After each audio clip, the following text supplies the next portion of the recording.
কথা মাগরিবের পর থেকে আমরা শুনলাম।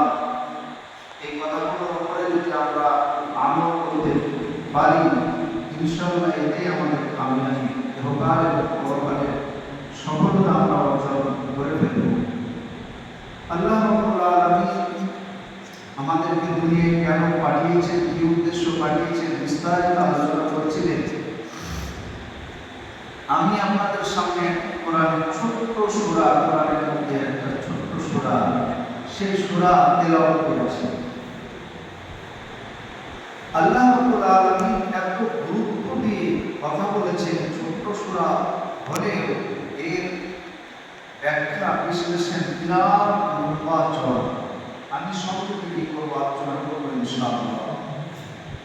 একটা গ্রামের সাধারণ মানুষ যদি কোনো একটা কথা বলে, তার গুরুত্ব আলাদা হয়।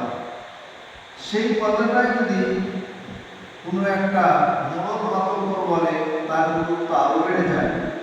এই কথাটা যদি আরো কেউ কোনো ওপর লেভেলের মানুষ যদি বলে, তার গুরুত্ব আরো বেড়ে যায়। কেউ আরো ওপর লেভেলের মানুষ যদি কথা বলে, তার ভ্যালু আরো বেড়ে যায়। কিন্তু এখানে কে বলছেন? মহান আল্লাহ রাব্বুল আলামিন, যিনি সারা দুনিয়ার স্রষ্টা, যিনি রব, সেই আল্লাহ রাব্বুল আলামিন এমনি যদি বলতেন সেটাই যথেষ্ট। কিন্তু তিনি এখানে কসম খেলেন। তার এই কথাটার কত গুরুত্ব, কত ওজন। যদি কোনো মানুষ শুধু এই কথাটা নিয়ে ভাবে, তারপরে তার বুঝে এসে যাবে, কিন্তু আমরা বুঝি না, পড়ি। মহান আল্লাহ রাব্বুল আলামিন কসম করে বললেন, ওয়াল আসরি ইন্নাল ইনসানা লাফি খুসর। সময়ের কসম। আল্লাহ রাব্বুল আলামিন নিজে ওয়াক্তের কসম খেয়ে বললেন, সময়ের কসম করে বললেন, ইন্নাল ইনসানা লাফি খুসর, নিশ্চয় মানুষ ক্ষতিগ্রস্তর মধ্যে রয়েছে।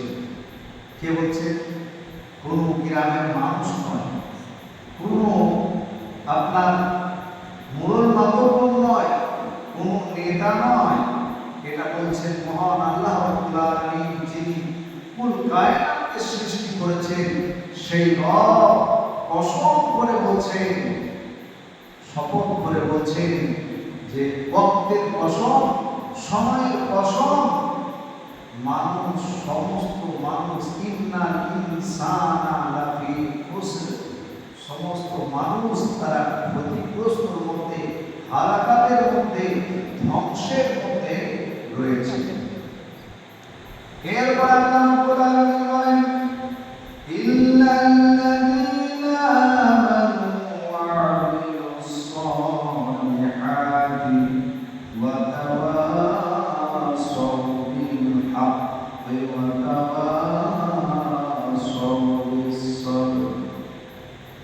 মহান আল্লাহ রাব্বুল আলামিন বলেন, ইল্লাল্লাযীনা আমানু, কিন্তু যারা আমি আল্লাহ রাব্বুল আলামিন, আল্লাহ রাব্বুল আলামিনের উপরে যারা ঈমান নিয়ে আসবে, ইল্লাল্লাযীনা আমানু ওয়া আমিলুস সালিহাত।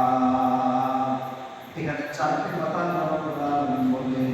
প্রথম নম্বর বললেন, যারা ঈমান নিয়ে আসবে আল্লাহ রাব্বুল আলামিনের উপরে, তারা কিন্তু ক্ষতিগ্রস্তর মধ্যে হবে না।